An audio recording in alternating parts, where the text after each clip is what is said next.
Brad Williams, Excel Prime. The z-test, the two-sample test for means. The t-test tool is used for small samples.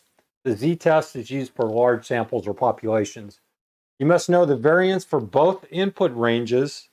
Generally, use the t-test when your sample size is less than 30 and you don't know the standard deviation of the population. Otherwise, use the z-test. Over here is a more statistical, detailed explanation. Read up on it if you feel it's necessary. Calculating this is going to be the exact same way as we did with t-test.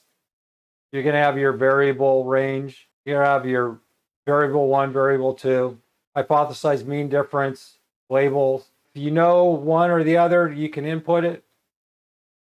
We'll run a quick example of the z-test.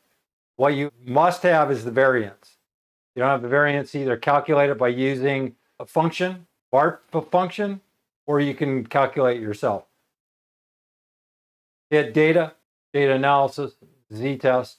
Input range 1 for B1 to B30, range 2, C1 to C30. Hypothesized mean, we'll just go with 0. The variable mean, it is 582 and 397. Keep in mind, these numbers are always changing. I would set, to get a more accurate number, I would remove the random number, but this is just an example. We're going to put it right over top here. It's going to go okay, and it's going to say, you need to overwrite this, hit okay. There you go. Now, in terms of reading this, it's just the same as any other statistical output. If you don't understand what this information means, read the details over here or break out a stats book. Brad Williams, Excel Prime, out. Williams out.